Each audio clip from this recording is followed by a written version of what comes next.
দুর্গাপুরে computer training সেন্টারে ২৮তম ব্যাচের বিদায় অনুষ্ঠান। দুর্গাপুর উপজেলা প্রতিনিধি আনারুল ইসলামের তথ্য ও চিত্রে বিস্তারিত।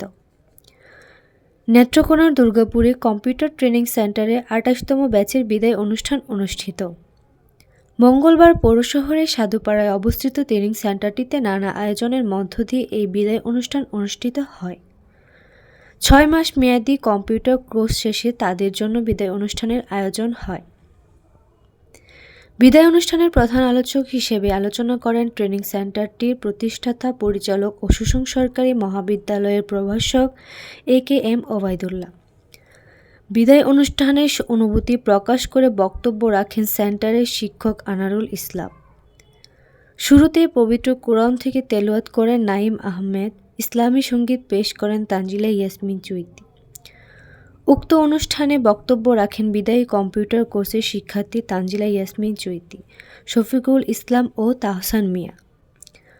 অনুষ্ঠানে নৃত্য করেন দেলোয়ার ও তার দল।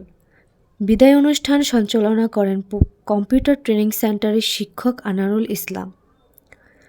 ট্রেনিং সেন্টারের শিক্ষক আনারুল ইসলাম বলেন, শিক্ষার জন্য আসো, সেবার জন্য বেরিয়ে যাও। তাই তোমরা যারা আসছো, তোমাদের প্রত্যেকের কম্পিউটার শিক্ষার প্রয়োজন। বর্তমান যুগের সাথে তাল মিলিয়ে চলতে হলে এই শিক্ষার কোনো বিকল্প নেই। প্রধান আলোচক ট্রেনিং সেন্টারটির প্রতিষ্ঠাতা পরিচালক ও সুসং সরকারি মহাবিদ্যালয়ের প্রভাষক AKM ওবায়দুল্লাহ বলেন, বর্তমানে আধুনিক বিশ্বের সাথে তাল মিলিয়ে চলতে হলে কম্পিউটার শিক্ষার বিকল্প নেই। আর কম্পিউটার শিক্ষার পাশাপাশি প্রত্যেক শিক্ষার্থীকে নৈতিক শিক্ষা অর্জন করা প্রয়োজন। তাহলে দেশ ও জাতির উন্নয়ন হবে এবং সার্বিক ভূমিকা পালন করতে এই যুবতী সমাজে ভূমিকা রাখবে আমার দৃঢ় বিশ্বাস। বিদায় শিক্ষার্থীদের নিয়ে অত্র প্রতিষ্ঠানের শিক্ষক আনারুল ইসলাম কেক কেটে অনুষ্ঠান সমাপ্ত ঘোষণা করেন। তানজিলা ইয়াসমিন চুইতি, দৈনিক news, Bangladesh. Durgapur computer training সেন্টারে আমাদের আজকে হচ্ছে আমাদের শেষ দিন।